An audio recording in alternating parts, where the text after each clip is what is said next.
आज शब्दों का खेल है, भाषा का खेल है, और हम भूल कैसे गए अपनी संस्कृति को, क्योंकि जड़ें काटी गई, समझने दिया ही नहीं गया, आउटडेटेड बताया गया कि हम लोग गए गुजरे हैं, गुलाम रहे, हमारे पास कहाँ ज्ञान है, हम अभी भी आउटडेटेड है, वो बहुत विकसित हो गए। और विकसित लोगों की बात आपको बताएं, जो विश्व के मानवता के इतिहास में सबसे प्राचीनतम और सबसे आधुनिकतम है, बहुत बारीकी से उसकी जड़ों को काटा जा रहा है, उसकी पानी खाद खूब ऊपर से दी जा रही है, लेकिन नीचे से जड़ें काटी जा रही है। इसलिए हमारा धर्म और हमारी संस्कृति बोनसाई बन के रह गई है। पूरी दुनिया में कोई भी ऐसी विचारधारा नहीं है जो भारतीय संस्कृति की विचारधारा के पास भी पहुंच पाए। कि आपने देश को बना क्या दिया? गुलामी इतनी चढ़ गई है कि हम इंग्लिश में नहीं बोलेंगे तो हम आदमी नहीं कहलाएंगे, हम इंग्लिश में कार्ड नहीं देंगे। मैं एक फ्लाइट में इंग्लिश में बोल रही है एयर होस्टेस, तुमने कहा हिंदी आती है तुमको? बोले जी आती है। तुमने कहा हिंदी में बात करो। ऐसा नहीं कि हमें इंग्लिश नहीं आती है। तो जहां स्कूल की व्यवस्था नहीं है, पढ़ने की व्यवस्था नहीं है, तो कौन सा एजुकेशन पढ़ाते थे? जब ये रिपोर्ट वहां पेश किया गया तो यही निर्णय लिया गया कि इन गुरुकुलों को कैसे समाप्त करें। जब तक ये गुरुकुल समाप्त नहीं होंगे, इनका एजुकेशन सिस्टम ध्वस्त नहीं होगा, तब तक इनको गुलाम नहीं बनाया जा सकता। और एक बिल पारित किया गया ब्रिटिश गवर्नमेंट में, जिसका नाम हम भूल रहे हैं, कुछ एजुकेशन का बिल था वो, और उसमें कर दिया गया कि सरकारी स्कूल ही मान्यता प्राप्त स्कूल होंगे, उसी में आपको पढ़ना। ये गुरुकुल अवैध। पहली बार एक स्कूल बनाया गया, तो उस स्कूल में क्या पढ़ाया जाता था? साइंस। जो आज साइंस की दुहाई देते नहीं, वहां पे बाइबल पढ़ाया जाता था। कोई एजुकेशन, ये जो आपको फॉर्मल एजुकेशन है कि आपको साइंस पढ़ाए, आपको जियोलॉजी पढ़ाए, या आपको केमिस्ट्री पढ़ाए, या फिलॉसफी पढ़ाए, नहीं, सिर्फ बाइबल। वो भी छोटा सा कमरा जिसमें 200 लोग बैठ सकते हैं, वो बाइबल पढ़ाने के लिए था। ये पहला स्कूल यूरोप का। वैलेंटाइन को मार दिया गया और वहीं पे दफना दिया गया। कुछ बेचारे उसके करीबी लोग थे, जाके फूल चढ़ा दिए। तो 14 तारीख बहुत शुभ दिन नहीं, जिसको आप वैलेंटाइन डे कहते हैं, वो बहुत शुभ दिन नहीं है। एक आदमी मरा हुआ था, उसके लिए शोक व्यक्त करने का समय है। और अभी क्या समस्या हो रही है? यू आर माई वैलेंटाइन, क्या मारोगे उसको भी? जो बच्चा अनाथ था उसको लेके गवर्नमेंट गई, तो गवर्नमेंट ने एक नियम बनाया कि पता करो कि किस घर से उठाया था इस बच्चे को, और पता चल जाए कि इसका बाप कौन है, तो उसके बाप से संपर्क करिए, उनसे परमिशन लीजिए कि अपने बच्चे को साल में एक दिन अपने साथ खाना तो खिला दे, एक दिन अपने साथ बिठा के खिला दे। इतना तो हक बनता है इसका, आपने पैदा किया है। और उस दिन को रखा गया फादर्स डे, कि बच्चा आज फादर के साथ खाना खाएगा। जय जय जय जय जय शाश्वतम् आदिनाद ब्रह्म ओंकार शाश्वतम्।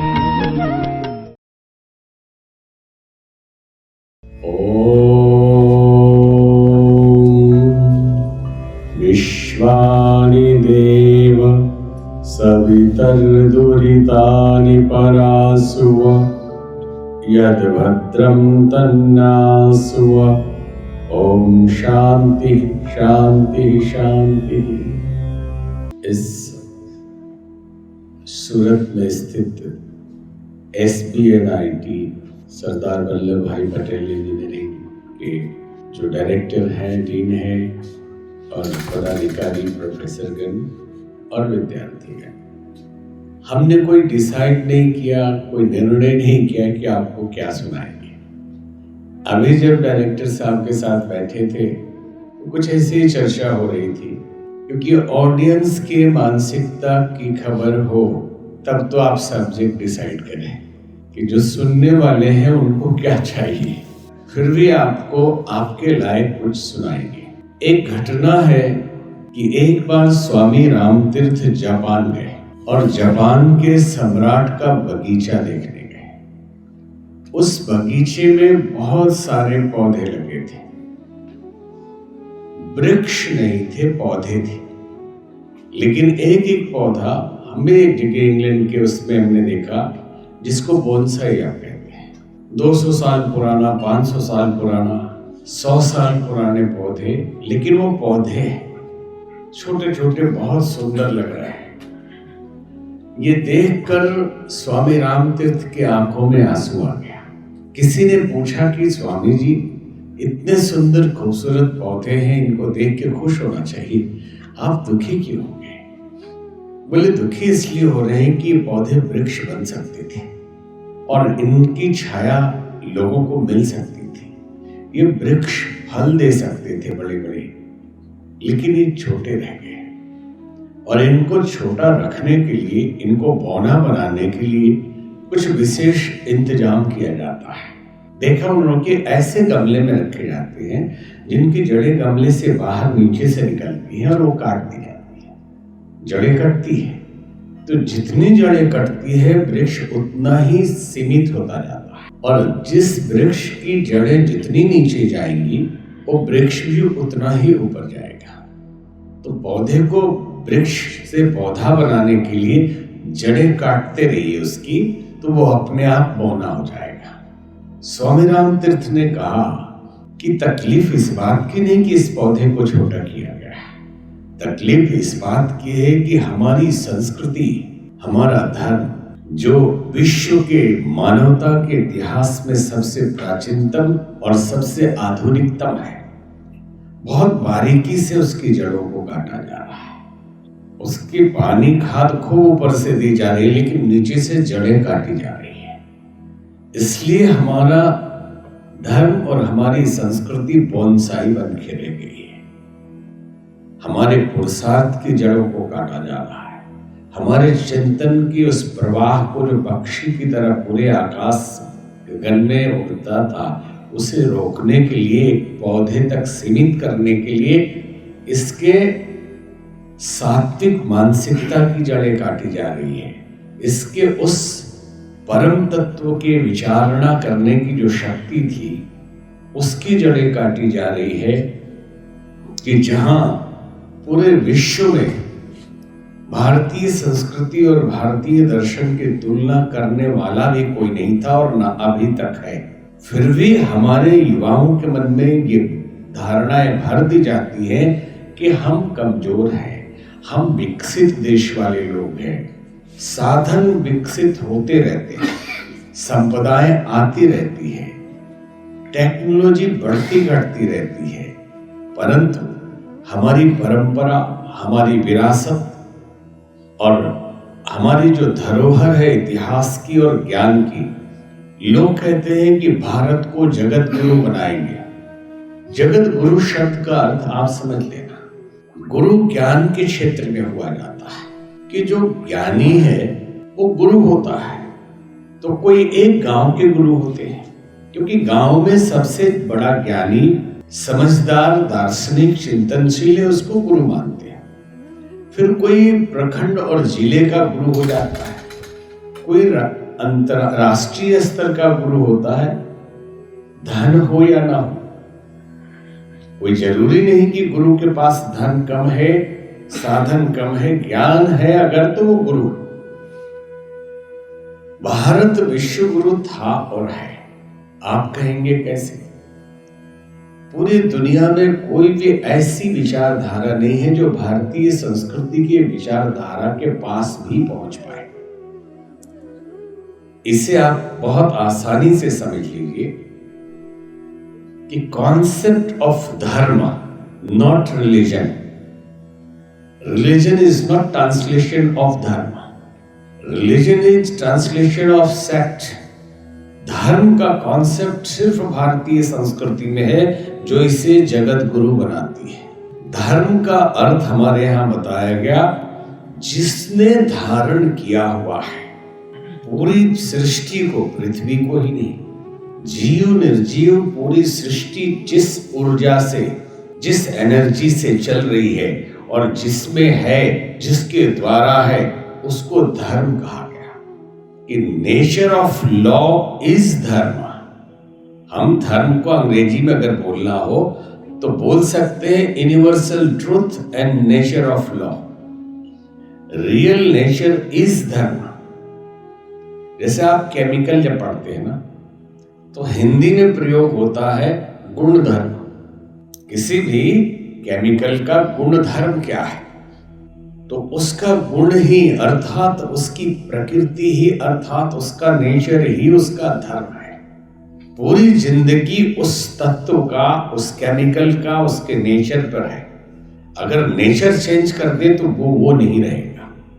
आप एक और केमिकल मिला दीजिए तो नेचर कुछ और हो जाएगा, तो फिर वो जो है वो नहीं रहेगा। तो हमारी संस्कृति ये कहती है कि हम नेचर में जीते हैं तो धार्मिक होते हैं।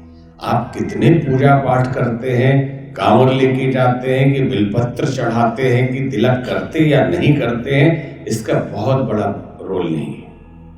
ये रिचुअल्स की भी अपनी भूमिका है, लेकिन बहुत बड़ी नहीं है। भूमिका ये है कि क्या हम प्रकृति के साथ जीने के लिए राजी हैं। तो प्रकृति कैसी होती है?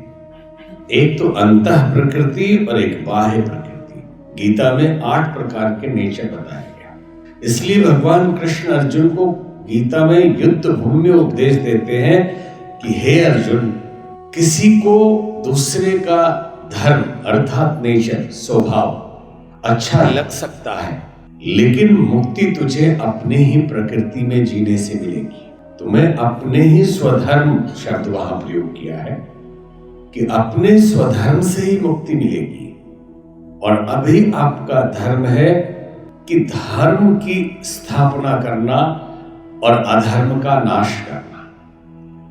धर्म अलग अलग हमारे यहां माना गया। एक तो पहला धर्म शब्द के लिए जो उचित शब्द है वो है सनातन, जबकि लोगों के दिमाग में ये बैठा हुआ है कि एक हिंदू धर्म है जिसको हम सनातन कहते हैं, वो वैसे ही है जैसे दूसरे संप्रदाय। यहाँ किसी भी संप्रदाय अथवा तथाकथित धर्म की निंदा नहीं की जा रही है, सिर्फ विवेचना की जा रही है। लोग प्रश्न करते हैं कि इस्लाम को आए हुए 1425 साल के आसपास या जो भी हुआ है, क्रिश्चियनिटी को आए हुए 2000 कुछ साल हुआ है, तो क्या बता सकते हैं कि सनातन को आए हुए कितना दिन हुआ है? ये प्रश्न आया था बीच में बहुत। सिर्फ विवेचना है, इसे समझना ठीक से।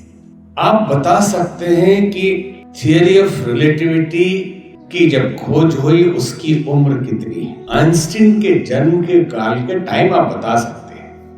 आप बता सकते हैं कि लॉ ऑफ ग्रेविटेशन का टाइम पीरियड क्या है और न्यूटन का बर्थ कब हुआ था। आप एडिशन के आविष्कारों के बारे में टाइम बता सकते हैं। आप मैरी क्यूरी के आविष्कारों के बारे में टाइम बता सकते हैं। आप राइट ब्रदर्स के उस कार्य का टाइम, शोध का बता सकते हैं। क्या बता सकते हैं कि विज्ञान की उत्पत्ति का काल क्या है? विज्ञान जन्म कब हुआ है? साइंस जब उत्पन्न हुआ पहली बार तो उसका टाइम पीरियड क्या था? बता सकते हैं? हाँ या ना? बताना। नहीं बता सकते। ठीक वैसे ही आप पूरे विश्व में उत्पन्न होने वाले संप्रदायों की तिथि बता सकते हैं, क्योंकि उसमें एक आदमी होता है उसको बनाने वाला, और एक पुस्तक होती है जिसमें वो नियम लिखे होते हैं। लेकिन सनातन की उम्र नहीं बता सकते, जैसे विज्ञान की उम्र नहीं बता सकते, क्योंकि सनातन विज्ञान से भी बड़ा वाला चीज है। आप कहेंगे कैसे? आप आज भी जब पीएचडी करते हैं तो जो डॉक्टरेट की डिग्री मिलती है उसका फुल फॉर्म क्या होता है? क्या कहा जाता है उसको? डॉक्टर इन फिलॉसफी, यही कहा जाता है ना। Why not doctor in science? आप भले ही फिजिक्स में पीएचडी कर लीजिए, आप केमिस्ट्री में पीएचडी कर लीजिए, लेकिन आप होंगे डॉक्टर इन फिलॉसफी। होंगे या नहीं? बताना। क्यों?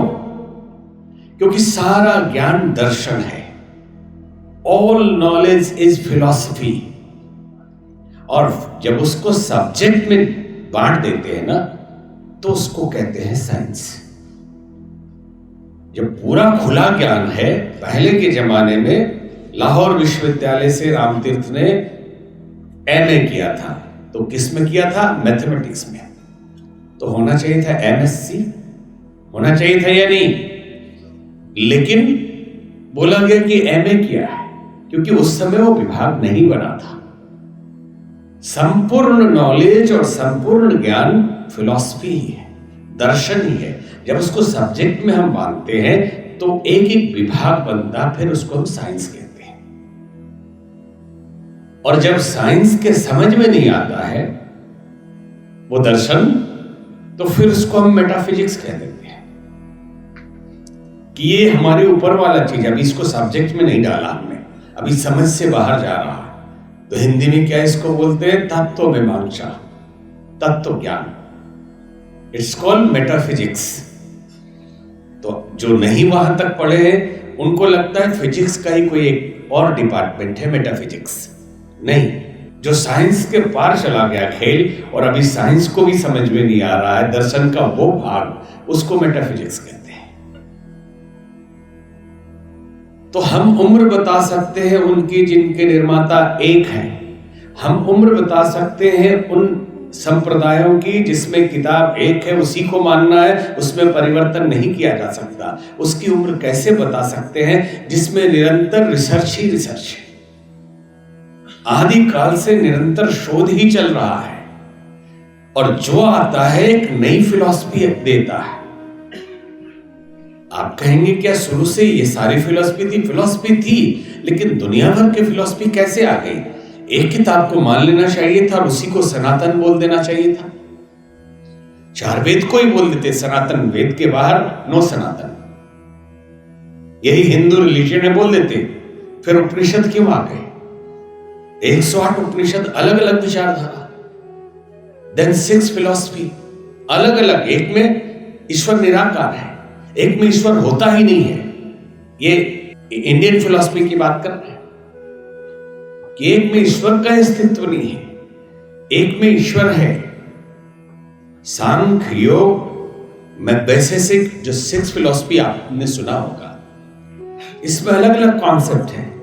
तो अगर एक सेक्ट होता सनातन, एक साधारण धर्म जो माना जाता है वो होता सनातन, तो फिर यहां के 4 किताब हो जाती, बस उसके बाद किसी किताब की गुंजाइश नहीं होती। लेकिन ये साइंस है, सनातन साइंस है। इसमें नए नए साइंटिस्ट आते हैं जिनको हम ऋषि कहते हैं, और वो शोध करते हैं अपने अंतर जगत में, बाह्य जगत में, ब्रह्मांड में। वो चरक हो, सुश्रुत हो, अगस्त मुनि हो, कणाद ऋषि पहली बार पार्टिकल पर रिसर्च करने वाले कणाद थे, जिन्होंने एटम पे रिसर्च किया। आप कहेंगे हमने तो सुना ही नहीं था। अरे भाषा का खेल है केवल। उन्होंने पहली बार कहा कि पूरी दुनिया में जो स्मॉलेस्ट पार्टिकल है उसको परमाणु कहा जाता है, और परमाणु के अंदर 3 एलिमेंट्स होते हैं, जिसको आप एलिमेंट आज बोलेंगे ना, वो कहते हैं 3 तत्व होते हैं। तो क्या उन्होंने कहा? सत, रज और तम। उसी को आज क्या बोला आपने? Electron, proton, neutron. क्योंकि उसके जो गुण है आप मिलाइए, इलेक्ट्रॉन, प्रोटॉन, न्यूट्रॉन में क्या होता है और सत, रज, तम में क्या होता है। एक जो है वो गति है, जो चलाता है उसको, तो उसमें जो रजस है वो चलाने वाला है, और एक जो है वो बैलेंस करता है। तो सात्विक जो सत्व है वो बैलेंस करने वाला है, और जो तमस है वो ब्रेकर है, वो रोक के बैलेंस करता है उसको। जैसे एक गाड़ी अगर आप देखें तो उसमें 3 चीजें जरूरी है तब वो गाड़ी चलेगी, एक्सीलरेटर, ब्रेक और स्टीयरिंग। कि चलाने वाला ड्राइवर हो, फिर वो स्पीड देने के लिए एक्सीलरेटर हो, और रोक के बैलेंस करने के लिए ब्रेक। तो ये तीनों आप बोलेंगे कि एक एटम के अंदर 3 ये पार्टिकल्स होते हैं, जो न्यूक्लियस में 2 होते हैं, जो एक नीचे ले जाता है, वेट होता है, और एक बीच में बैलेंस करता है, एक उसमें घूमता रहता है। यही तो बताएंगे ना। और यही है आपका सत्रस्तम। तो कणाद ऋषि ने आदि हजारों हजार साल पहले ये कह दिया, और वो कह दिया सृष्टि की पूरी प्रकृति एटम से बनी है। और जो परमात्मा शब्द ब्रह्म कहते हैं, तो जो पूरा ब्रह्म ब्रह्मांड में है वो अणु के अंदर भी है, मतलब एनर्जी से सारी दुनिया बनी है। आज शब्दों का खेल है, भाषा का खेल है, और हम भूल कैसे गए अपनी संस्कृति को, क्योंकि जड़ें काटी गई, समझने दिया ही नहीं गया, आउटडेटेड बताया गया कि हम लोग गए गुजरे हैं, गुलाम रहे, हमारे पास कहाँ ज्ञान है, हम अभी भी आउटडेटेड है, वो बहुत विकसित हो गए। और विकसित लोगों की बात आपको बताएं, 1835 ईस्वी में ब्रिटिश सरकार ने, जब देश गुलाम था, तो एक सर्वे करवाया कि ठीक से गुलाम क्यों नहीं बन, इसका पूरा रिपोर्ट दीजिए पार्लियामेंट में, और वो उनके आर्काइव में मिल जाएगा आपको।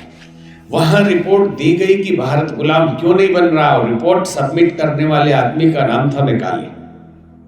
मैकाले ने रिपोर्ट सबमिट की तो पूछा गया कि क्यों ठीक से नहीं इनको हम पकड़ पा रहे हैं, इनको जबरदस्ती हम गुलाम तो बनाए हुए, लेकिन इनको बहुत दिनों तक इन पे शासन करने का तरीका क्या है। तो बोले इनके दिमाग पे शासन करना पड़ेगा। तो दिमाग पे शासन करने के लिए क्या करना पड़ेगा, बोले इनको अंग्रेजियत सिखानी पड़ेगी। जब तक ये अपनी संस्कृति संस्कारों में लगे रहेंगे, ये हमारे पूरे गुलाम नहीं हो सकते। तो बोले इनके पास क्या है, बोले इनका एजुकेशन सिस्टम हमसे ज्यादा स्ट्रॉन्ग है, आपको ये नहीं पढ़ाया गया अभी तक। ये 1835 की रिपोर्ट है पूरी। तो बोले कैसे पढ़ाई वहां होती है, बोले वहां पे 8 लाख गुरुकुल है। भारत का रिपोर्ट है ये, 8 लाख गुरुकुल है, क्योंकि 8 लाख गांव है, हर गांव में एक गुरुकुल है। तो क्या पढ़ाते हैं, बोले 18 सब्जेक्ट्स पढ़ाते हैं। उसमें आयुर्वेदा है, साइंस है, सर्जरी है, ये आप केमिकल साइंस है, हर चीज है उसमें पढ़ाया जाता है। ये पारद और स्वर्ण विज्ञान बताया अमरावती विश्वविद्यालय उस समय का, उसमें रिपोर्ट में है। कांगड़ा का बताया, वहां सर्जरी होती, प्लास्टिक सर्जरी। 1835 की घटना, उसके बाद भी हम अपने को अपाहिज और गंवार और पिछड़े हुए माने जाते रहे।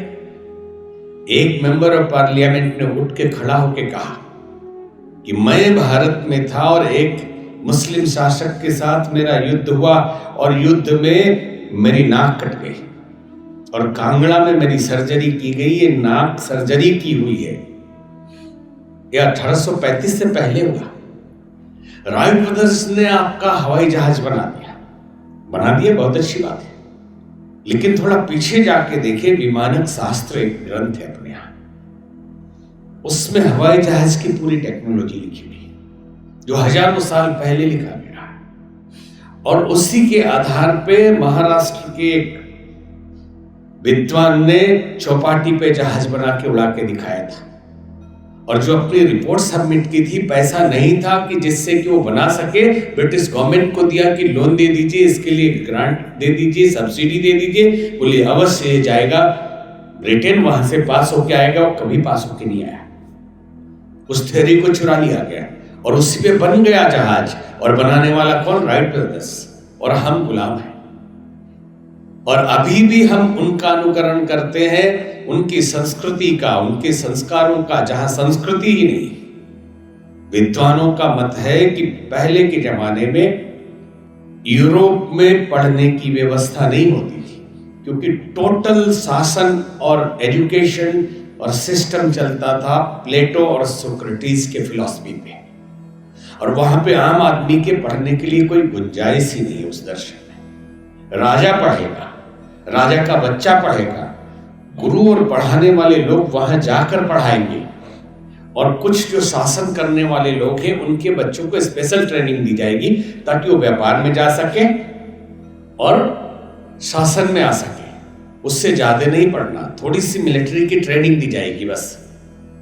तो जहां स्कूल की व्यवस्था नहीं है, पढ़ने की व्यवस्था नहीं है, तो कौन सा एजुकेशन पढ़ाते थे।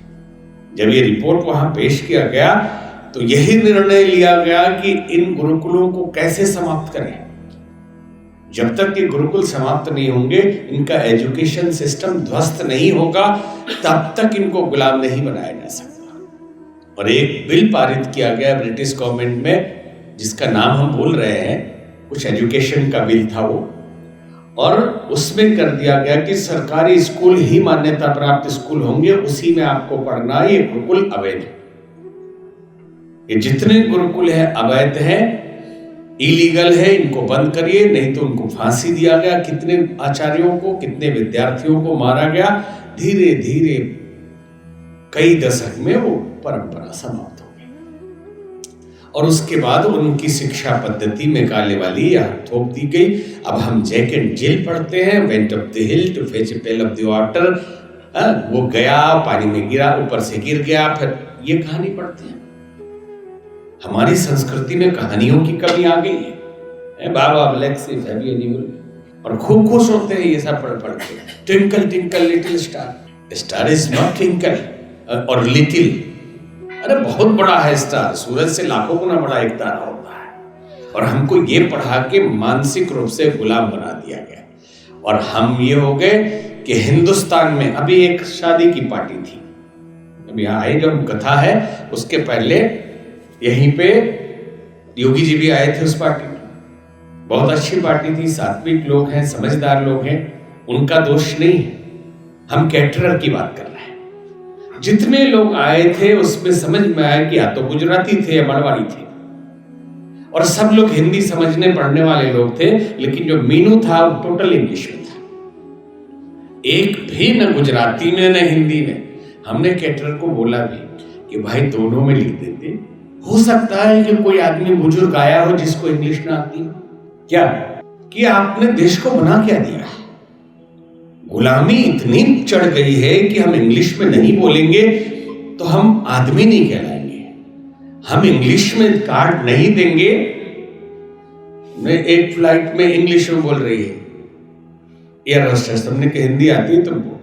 बोले जी आती है। तुमने कहा हिंदी में बात करो। ऐसा नहीं कि हमें इंग्लिश नहीं आती है, कि हमको तो 36 साल हो गया लगभग 80 देशों में पढ़ाते पढ़ाते, और इंग्लिश में ही पढ़ाते पढ़ाते। हम तो IIT पटना, मुंबई सभी जगह लेक्चर अनेकों बचपन में देते रहे। सिर्फ मानसिकता की बात है तो हमारे एजुकेशन सिस्टम को ध्वस्त किया गया, जबरदस्ती इसको परोसा गया। और कल्चर क्या लादा गया? Eat, drink, be and merry. This is modernity. यह हमारी संस्कृति नहीं है। हमारी संस्कृति है कि हम जीवन को ठीक से जिए, जीवन को देवता मानकर इसके समय का उपयोग करें, विचारों को संयमित रखें, और यहाँ के बाद के जीवन को भी समझें, और यहाँ पूरे परिवार को भी अपने जीवन का अंग माने, माता पिता की सेवा करें, बड़े भाइयों का आदर करें। यह हमारी संस्कृति है। पिता के एक आदेश पर वनवास जाने की संस्कृति है। सौतेली माँ के कहने पे घर छोड़ देने की संस्कृति है। भाई अगर आता है राज देने के लिए तो भी नहीं जाते कि नहीं भाई संकल्प पूरा करके ही आऊंगा, तू राज कर, तू कर या मैं कर, क्या फर्क पड़ता है। लेकिन सिखा क्या दिया गया कि भाई की संपत्ति पर अधिकार है, केस कर दो, मुकदमा कर दो, पिताजी से केस लड़ने लगो, गोली चला दो, उसकी हत्या करा दो, ये सिखा दिया गया। और उसके बाद क्या खेल हो गया? संस्कारों की संस्कृति को विकृति बना दिया गया इन सब चीजों को डाल के, और हम पूरी तरह से उसके गुलाम बन गए। कभी समय था जब कपड़ा फट जाए।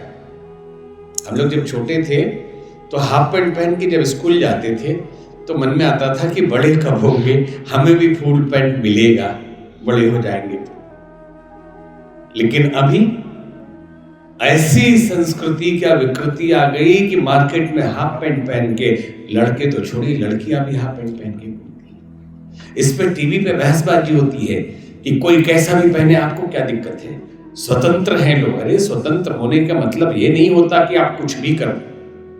अच्छे कपड़े पहनिए, सुंदर दिखिए, नहीं फाड़ के पहने हुए। पहले किसी का फट जाए तो गरीब आदमी समझा जाता था। आपकी बहनें माताएं घुटना फाड़ फाड़ के पहन रही, काला हो जा रहा है। गोरी लड़की भी घुटना काला दिख रहा है क्योंकि उसमें धूप लग जा रहा है। फाड़ फाड़ के, अरे सुंदर सुंदर पहनो, छोटा पहनो, बड़ा पहनो, कोई दिक्कत नहीं, लेकिन सुंदर तो पहनो। एक कहावत है, हमारे धर्म में कि आप रूप भोजन और पर रूप श्रृंगार, कि अपने स्वाद के हिसाब से खाना चाहिए और समाज के हिसाब से पहनावा रखना चाहिए जिसमें सुंदर दिखे। तो ये कोई संस्कृति है? और हम किसका अनुकरण करते हैं? अभी चर्चा हम कर रहे थे education system in Europe, school एक भी नहीं था। पहली बार एक स्कूल बनाया गया, तो उस स्कूल में क्या पढ़ाया जाता था? साइंस।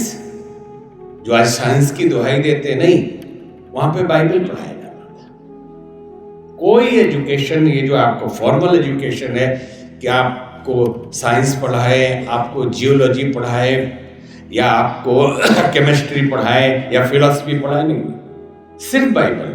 वो भी छोटा सा कमरा जिसमें 200 लोग बैठ सकते हैं, वो बाइबल पढ़ाने के लिए था। ये पहला स्कूल है यूरोप का। फिर आप कहेंगे इतना बढ़िया एजुकेशन सिस्टम, कॉन्वेंट सिस्टम, और इसमें लिव इन रिलेशन है आजकल तो, और उसके बाद फादर्स डे, मदर्स डे। हमारे यहाँ तो ऐसा कोई बनाया नहीं। वैलेंटाइन डे, जरा इसको भी ठीक से समझ लेना। लिव इन रिलेशन की शुरुआत वहीं से हुई जहां पे वैलेंटाइन है।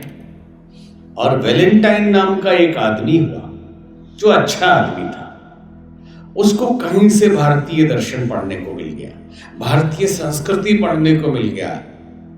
तो उसने प्रचार शुरू कर दिया कि एक लड़की से प्रेम करिए और एक ही लड़की से शादी करिए, उसी से शादी कर लीजिए।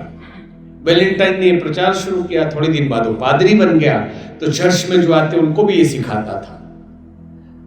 ये खबर राजा तक पहुंची, राजा ने उसको अरेस्ट करवा लिया। बोले ये धर्म के खिलाफ है, ये जो तुम्हारी फिलॉसफी है, शादी नाम की चीज हमारे यहां होती नहीं। आप अभी इसके साथ रहो, अभी उसके साथ रहो, ये छूट है। लिव इन रिलेशन, कोई कॉन्ट्रैक्ट मैरिज भी नहीं, आजकल तो एक नया आ गया कॉन्ट्रैक्ट, ये भी नहीं। आप रहो कहीं भी कुत्ते बिल्ली की तरह, ये हमारी संस्कृति है, धर्म है। वो राजा बोलता है कि ये तुम्हारी मति खराब कैसे हो गई कि शादी कर लो, एक इसके साथ रहो। बोले हमने भारतीय दर्शन पढ़ लिया।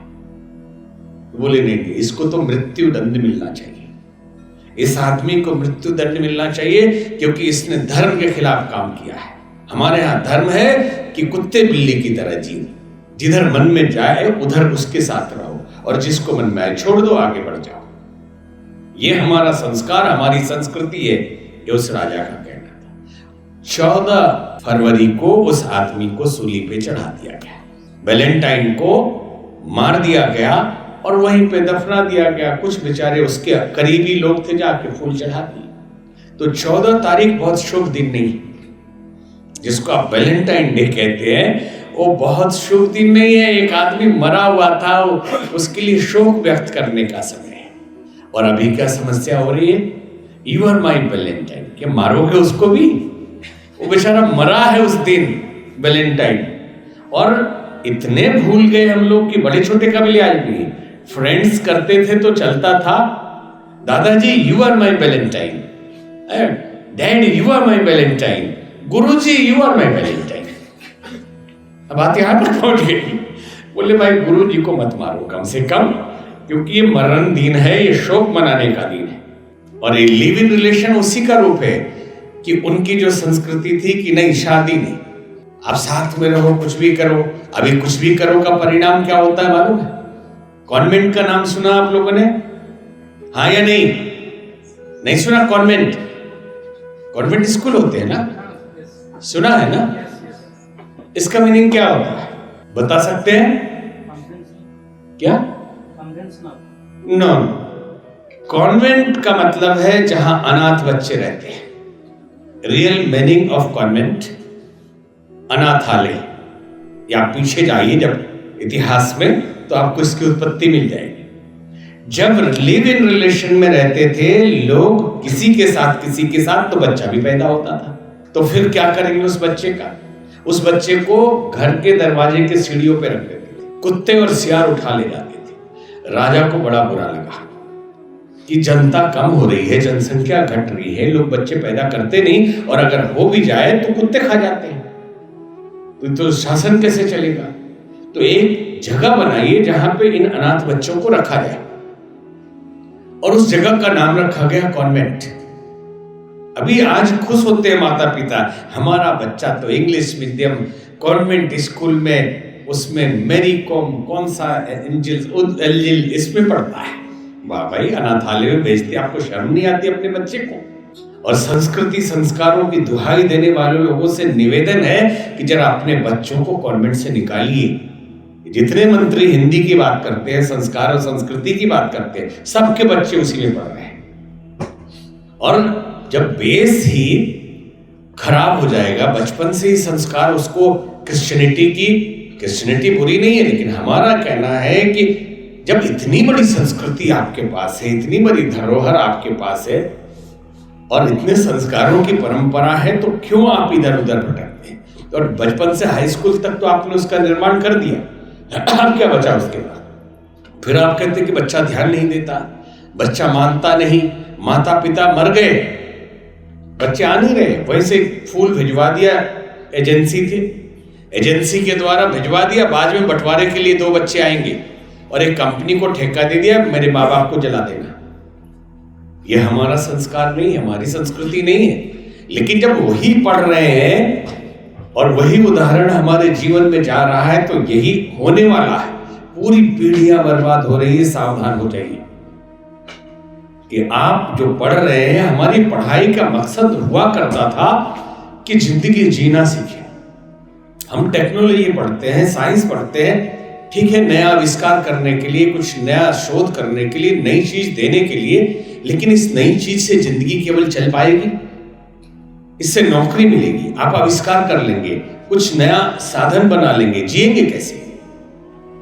तो ये दोनों का बैलेंस भी होना चाहिए ना, कि हमको जिंदगी भी जीना है, माँ बाप का भी ख्याल करना है जिन्होंने हमारा ख्याल किया, और हमको उनके लिए परिवार एक बहुत बड़ी चीज है। आज परिवार ने पाला, आपको पैदा किया, सब कुछ किया, आप कहते हो आपकी तो जिम्मेवारी थी, आपने हमारे लिए इंजीनियरिंग पढ़ा दिया, SBNIT भेज दिया, तो कौन सा बड़ा काम कर दिया? तो आपका बच्चा भी यही करने वाला है, फिर मरोगे अकेले, इसलिए अभी से जाग जाओ। अब आता है इस वैलेंटाइन और कॉन्वेंट के बाद फादर्स डे, और जहां फादर के लिए बच्चा बलिदान होता था, उस संस्कृति के बच्चों को अलग से फादर्स डे मनाने की जरूरत है? हमारे यहाँ फादर वहां केस कर देते हैं, फादर ने अगर डांट दिया तो मुकदमा हो जाएगा, अब यहां भी होने लगा है। लेकिन हमारे यहाँ फादर मतलब अपना प्राण देके बच्चे को पालने वाला, बच्चे का पूरा ख्याल रखने वाला, और फादर मतलब बाबूजी यहाँ कहते थे। अपने ही बच्चे के फादर नहीं, पूरे सोसाइटी मोहल्ले के बच्चे डरते थे कि बाबूजी आ रहे। आप लोगों को भी अनुभव होगा कि बाबूजी फादर बैठे हैं तो वहां हिम्मत नहीं, फिर अनुशासन बनता था। अभी तो फादर को बच्चा डांट देता है कि आपने क्या पढ़ाई की, कुछ नहीं, देखो हम पढ़ क्या है, हम जानते हैं। तो फादर्स डे की आवश्यकता हमारी संस्कृति में नहीं है, क्योंकि हमारे लिए फादर हमारा सब कुछ है, पिता हमारे लिए सब कुछ है। और न मदर्स डे की जरूरत है कि माँ भी हमारे लिए सब कुछ है। हमारे यहाँ तो फादर्स डे और मदर्स डे की क्या जरूरत है? मातृदेवो भव पितृदेवो भव। माता और पिता हमारे लिए देवतुल्य है, देवता है, उनकी पूजा हम करते हैं। प्रातः काल उठिके रघुनाथा, माता पिता गुरु नावहु माता। और आचार्य देवो भव, जो हमें पढ़ाते हैं वो भी हमारे लिए देवता है। तो अभी तो क्या है, आचार्य जी भी फ्रेंड हो गए, वेतनभोगी कर्मचारी हो गए, ट्यूशन पढ़ाते हैं, और पढ़ाने आए यहाँ वाले नहीं, कोचिंग में आ जाना भाई, वहां सब बताएंगे।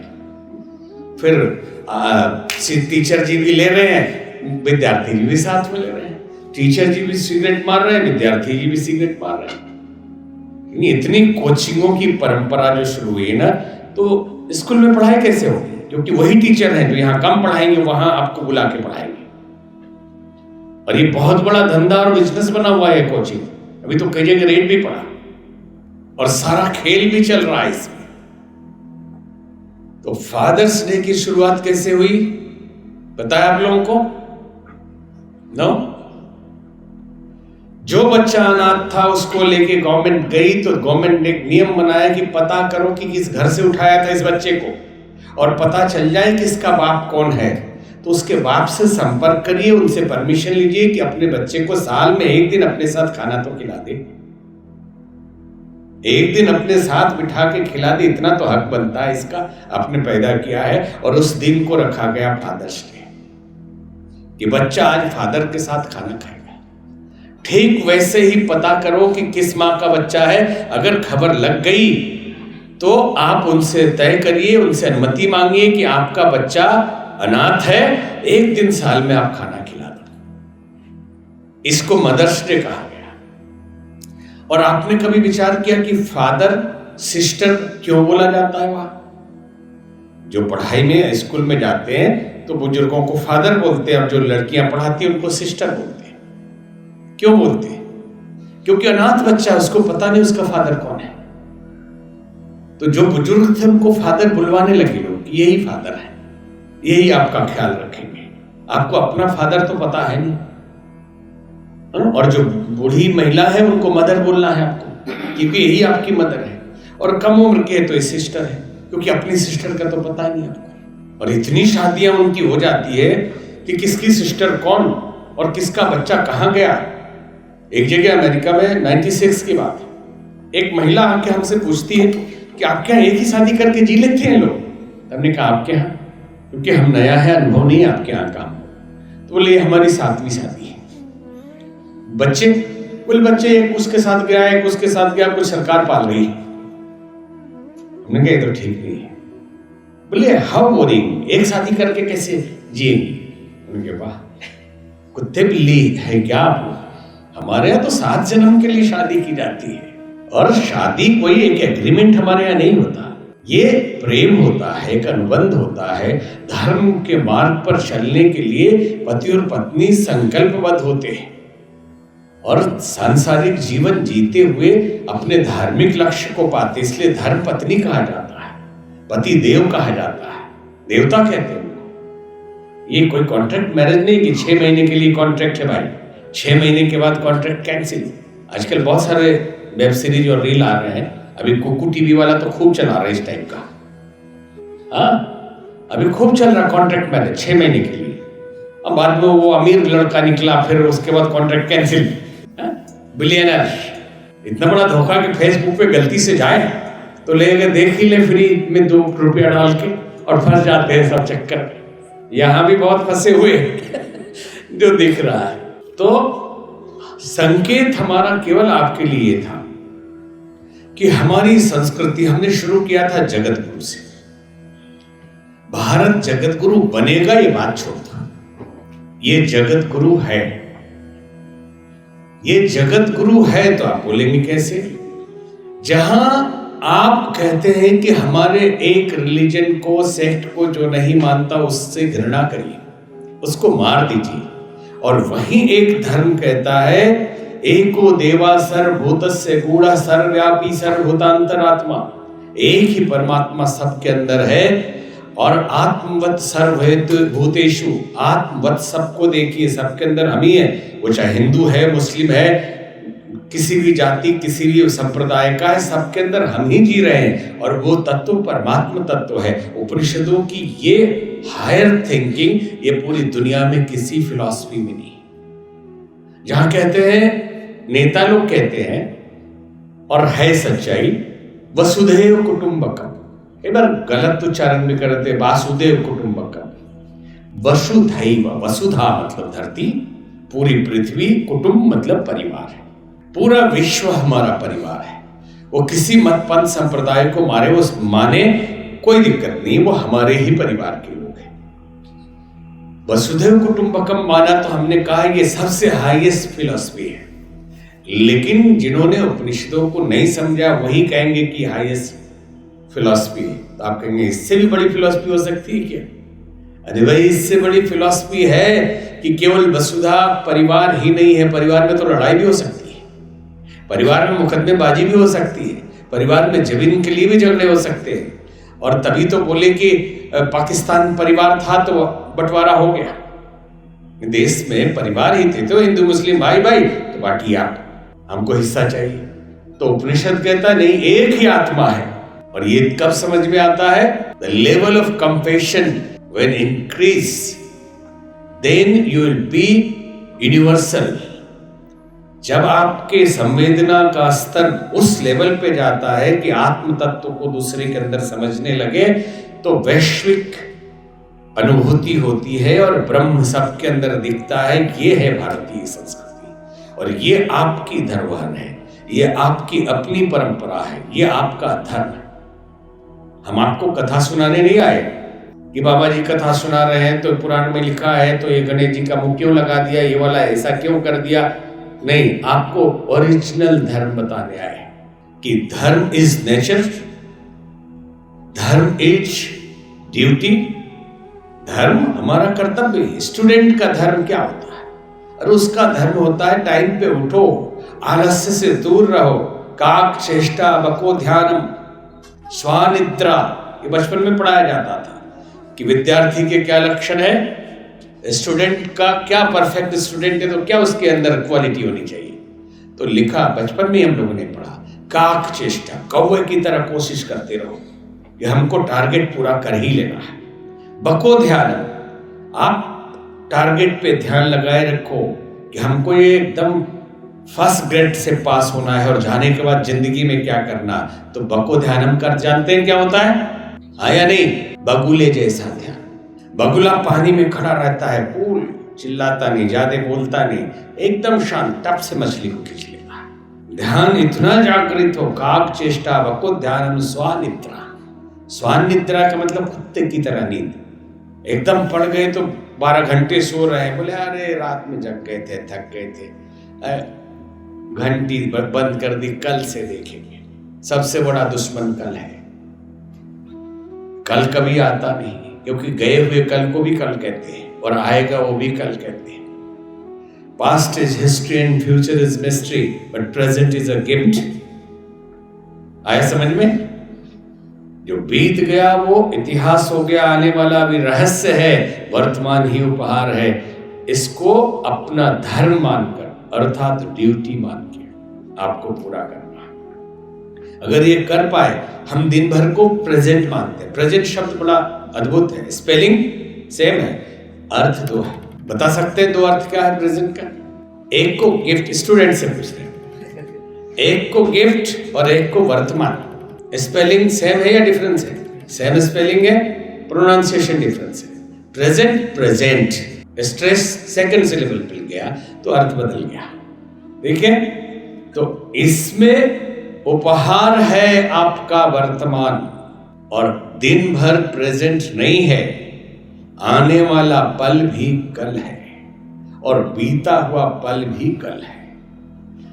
प्रेजेंट मोमेंट इज प्रेजेंट, इसलिए अभी में जी लीजिए।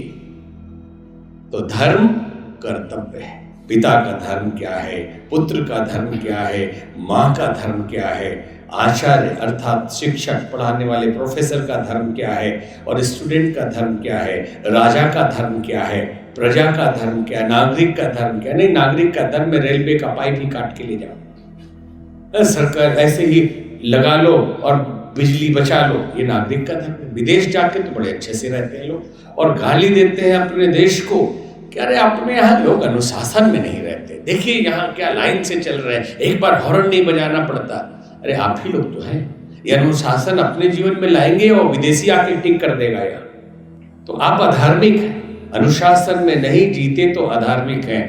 आप तिलक छापा करो या ना करो फर्क नहीं पड़ता, आपकी ड्यूटी आप समझ नहीं पाते, आप टाइम का सही उपयोग नहीं कर पाते हैं, आप शालीनता जीवन में नहीं लाते, क्रोधी आदमी है और जिंदगी में भागम भाग मचा हुआ है, ब्रेन का संतुलन नहीं है, दिन भर मोबाइल में लगे हुए, तो आप अधार्मिक हैं, आप हिंसक हैं। मन में तो आ रहा था हम आपको योग आज सिखाएं। योग के बेस जो है ना, यम और नियम, अहिंसा, सत्य, आस्ते, ब्रह्मचर्य पाचिए और शौच, संतोष, तप, स्वाध्याय, ईश्वर, प्राणिदान, इसमें जिंदगी बताए। लेकिन बात दूसरी आ गई, तो एक तो बता ही दे। हिंसा का मतलब हम ये समझते हैं कि किसी को मार दिया वो हिंसा है, यही समझते हैं। तो फिर उससे एडवांस जो लोग वो कहने लगे नहीं, किसी का दिल दुखाया ये भी हिंसा है। लेकिन हम आपको आज समझा रहे हैं कि ये तो है ही, आपने अगर अपने पर्सनालिटी को डेवलप होने के लिए जो हो सकता था और कर सकते थे उसमें कमी रखी तो आप आत्महिंसक हैं।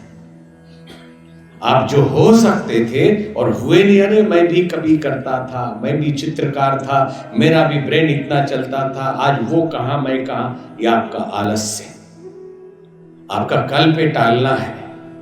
तो अगर हम अपने लिए पुरुषार्थ उतना नहीं करते हैं कि हम जो हो सकते हैं हो जाए, सबके अंदर बराबर क्षमता है, कोई कमजोर नहीं है, तो आप आत्महिंसा कर रहे हैं, अधार्मिक है। तो आप कहेंगे इनकी मेमोरी अधिक है, हमारी मेमोरी कम है। एक खत्म करना है, लेकिन आप समझ लो मेमोरी किसी की कम या ज्यादा नहीं होती। आप बोलिए कौन सी बात आपने कर दी, ये हम रिसर्च की बात बोल रहे हैं। स्मृति किसी की कम या ज्यादा नहीं होती है, अगर बीमार ना हो और मेंटली रिटायर्ड ना हो या विटामिन की कमी ना हो, सबकी बराबर होती। बोले तो वो तो याद रखता, हमसे नहीं होता है। केवल रुचि की बात है, केवल आपके इंटरेस्ट की बात है। जिसमें इंटरेस्ट लेते हैं वो याद रहता है, नहीं लेते वो याद नहीं रहता। आपको उदाहरण दें, बड़े बड़े साइंटिस्ट और फिलोसफर की जिंदगी अगर आप देखेंगे ना, मेमोरी बहुत कमजोर है। ऐसे कैसे? न्यूटन रोज टहल के आते थे, अंडा उबालते थे, घड़ी में टाइम देते थे। एक दिन घड़ी उबल रही थी, अंडा हाथ में लिए खड़े। नौकर ने कहा, हुजूर ये घड़ी उबल रही है, अंडा हाथ में। बोले नहीं नहीं, अंडा उबल रहा, मैं तो घड़ी देख रहा हूं। बोले नहीं, अब उसको याद है, समझिए घड़ी डाला है या अंडा डाला है, और इतना बड़ा साइंटिस्ट है। आइंस्टीन के बारे में कहते हैं कि रोज सुबह टहल के आते थे और छड़ी कोने में खड़ी करते थे और सोफे पे लेट जाते थे 10 मिनट के लिए। एक दिन उनके नौकर ने देखा कि आइंस्टीन कोने में खड़े और छड़ी सोफे पे लेटी हुई है। तो बोला, हुजूर आप यहाँ कोने में क्यों खड़े? बोले मैं कोने में कहाँ खड़ा, मैं तो लेटा हुआ हूँ, छड़ी कोने में खड़ी। बोले नहीं नहीं, आप कोने में खड़े हैं। आप समझते हैं इसकी स्मृति ज्यादा है। अल्बेर कामू एक शादी में जा रहे थे, बड़े फिलोसफर में, ट्रेन से उतरे और रथ पे बग्घी पे बैठे और भूल गए कि हम आए किस लिए थे। हाँ, शादी में जाना था ये ख्याल ही नहीं, एड्रेस भी भूल गए और काम ही भूल गया, तो एड्रेस तो भूल ही जाएंगे। आप कल्पना कर सकते हैं कि इतना बड़ा चिंतक और दार्शनिक आदमी हो सकता है, लेकिन है। लास्ट में रथ लौटा के ट्रेन से घर आ गए, घर में आके याद आया कि अरे हम तो शादी की पार्टी में गए थे। इनकी मेमोरी है अच्छी। एक विद्यार्थी उससे पूछे कि कब कौन सी फिल्म रिलीज हुई, डायरेक्टर कौन, म्यूजिक डायरेक्टर कौन, एक्शन क्या, डायलॉग क्या, धुरंधर में कौन कौन है, वो सब बता देगा। बताएगा या नहीं? आया नहीं, बताओ, बता देगा ना।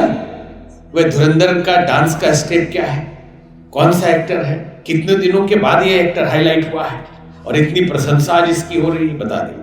क्रिकेट में कब किसने कितना रन बनाया और कब खेल किस स्टेडियम में हुआ था, बता देंगे आप। और वही एग्जाम में आप 3rd डिवीजन आते हैं, बोलते हमारी याददाश्त उतनी नहीं ना, हम तैयारी नहीं कर पाते ठीक से, तो ये कैसे याद रखते हो। और वही 1st डिवीजन आने वाले से पूछे कि कब कौन सी फिल्म रिलीज हुई, कब कहाँ का राष्ट्रपति कौन है और कहाँ क्या घटना घट रही है अंतर्राष्ट्रीय लेवल पे, कि कब कितना टैरिफ किस पे लगाया गया और कब कैसे ड्रग माफिया बोल के किस राष्ट्रपति को उठा लिया गया। बोले ये सब पता नहीं, हम तो केवल पढ़ाई की, उतना याद नहीं रहता। तो मेमोरी दोनों की बराबर है। ऐसी समझ में बात। इसलिए आत्मविश्वास रखिए, अपने पर भरोसा रखो, ईश्वर के आप अंश हैं, सर्वशक्तिमान है, जो कुछ चाहे आप वो कर सकते हैं। तो विश्वास सबसे बड़ी चीज है। इसलिए हमारे यहाँ कहा गया, भवानी शंकरो वंदे श्रद्धा विश्वासो। शिव और पार्वती श्रद्धा और विश्वास है। अपने पे भरोसा रखो कि हमने जो सोचा है वो होगा और एक दिन आप वो करेंगे। तो बहुत बहुत धन्यवाद। अब पूछना कुछ चाहे तो आप पूछ सकते हैं।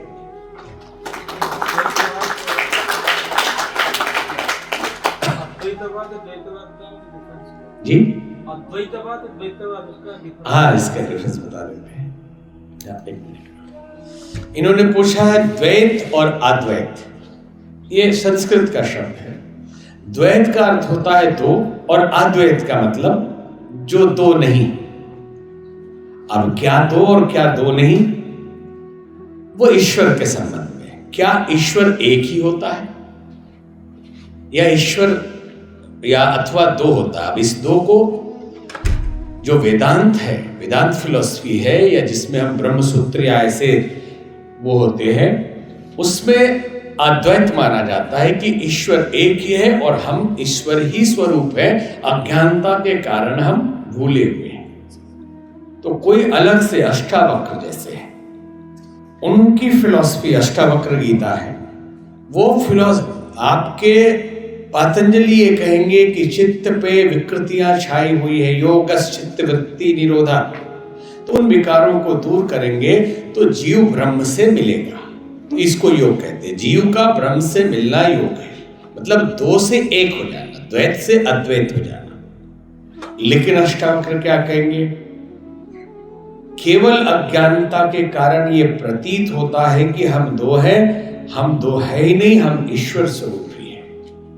हम ये शरीर नहीं है, हम विचार नहीं है, हम वृत्ति नहीं है, हम प्राण नहीं है, हम थॉट नहीं है। इसके अंदर जो रूट एनर्जी है, जो रूट कॉज है अस्तित्व का, परमात्मा, वही हम है। इसको अद्वैत कहते हैं। ठीक है, धन्यवाद स्वामी जी, आपने अपना कीमती समय हमें दिया और यह ज्ञान हमें दिया। वैसे तो ये मतलब हमें ज़रूरत ही होती है, क्योंकि रेगुलरली तो हम ये एकेडमिक से इतने जुड़े होते हैं और कोई फेस्ट से जुड़े होते हैं, पर ये जो आध्यात्म का जो ज्ञान है वो हमें मिलता नहीं है। और आपने ये जो ज्ञान दिया उसके लिए बड़े दिल से मैं आपका आभार व्यक्त करता हूँ। और सभी स्टूडेंट्स और प्रोफेसर्स को भी मैं थैंक यू कहना चाहता हूँ कि आप यहाँ पर आए, स्वामी जी को सुना, और बस थैंक यू। और भी किसी विद्यार्थी का कोई क्वेश्चन हो तो पूछ सकते हैं। और ये भी बता दें, अभी संकोच भी लग रहा हो तो हमारा चैनल सब्सक्राइब कर लेना, शाश्वतम, और ऐप भी है शाश्वतम। तो आपको धर्म के अथवा समाज के law of attraction, stress management, time management, कुछ भी मंत्र, तंत्र, यंत्र, सब उसमें मिलेगा। आप जो सोचेंगे उसका जवाब वहां में हाजिर है पहले से। शाश्वतम, आप सब सब्सक्राइब कर लेना। ठीक है, आगे के लिए भी बता दिए। मान लो आज तो हम चले गए, फिर मिलेंगे नहीं मिलेंगे। ठीक, बहुत बहुत धन्यवाद व्यवस्था को, यहाँ के मैनेजमेंट को, कि आपने अपने टेक्नोलॉजी पढ़ाने के साथ साथ विद्यार्थियों को जीवन पढ़ाने के लिए भी हमें बुलाया। बहुत धन्यवाद। ओम शांति।